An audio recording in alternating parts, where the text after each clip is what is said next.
sur les différents réseaux, les différents canaux, il faut diversifier son contenu. Ça marche pour tout le monde ou non?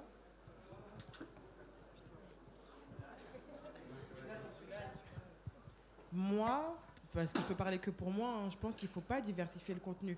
Moi, j'ai mon site sur lequel je mets mes recettes. Donc, les personnes qui me suivent sur le blog et qui vont me suivre sur Facebook, sur Instagram ou sur Snapchat, ils attendent un contenu culinaire.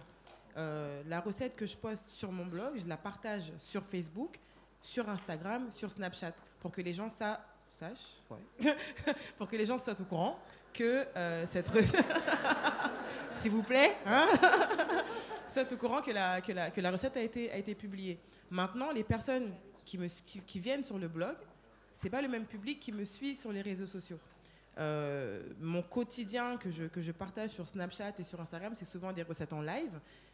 Et les personnes qui vont sur le blog lesgourmandsdescarrelles.com n'auront pas accès exactement au même contenu. Donc c'est une façon différente d'aborder le même sujet. Voilà, mais ça reste quand même dans le même contenu, quoi. D'accord, mais quand on parle de diversification, est-ce qu'il s'agit de changer complètement de thématique ou plutôt de support? De support. Moi, en tout cas, c'est la même chose. Ou d'angle de vue. En fait, ce que je pense, en tout cas vraiment et toujours encore une fois par expertise, je m'étais arrêté dans la présentation en 2010, donc 2012-2013, c'est là où on a lancé le Média Nofi. Et c'est à partir de ce moment-là qu'on a commencé à développer une véritable expertise parce qu'on voulait travailler avec des marques. Parce que ce qui fait vivre un site internet, c'est de la pub naturellement. Donc 2013, ça a été dur, 2014 aussi, et 2015, on a commencé à avoir des choses intéressantes. Et donc l'expertise qu'on a développée, on a compris une chose, en fait, il faut savoir raconter une histoire.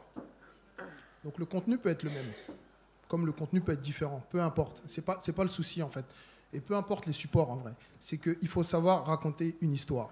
Il faut raconter une belle histoire. Et comme je disais tout à l'heure et tout, là on parle, parce que bon, on parle de l'Afrique, on parle des Noirs, la communauté noire. Donc il faut parler noir. Et plus on va parler noir, et plus ça va fonctionner. En tout cas, en ce qui nous concerne, naturellement.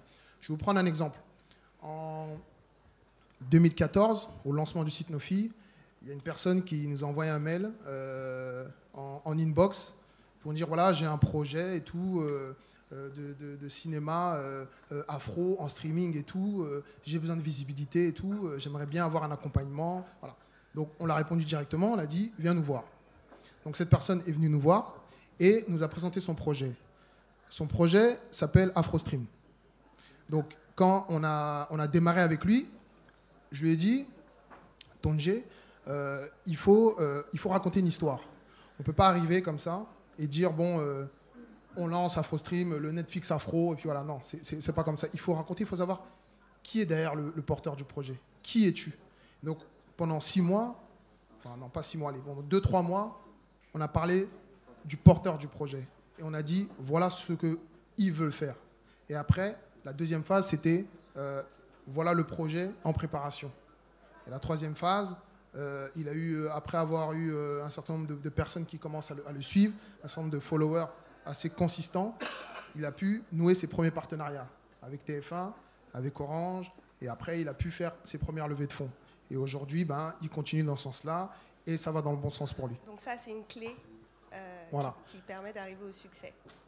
Pour moi, voilà, il faut raconter une belle histoire. Il faut raconter une belle histoire, et de manière sincère.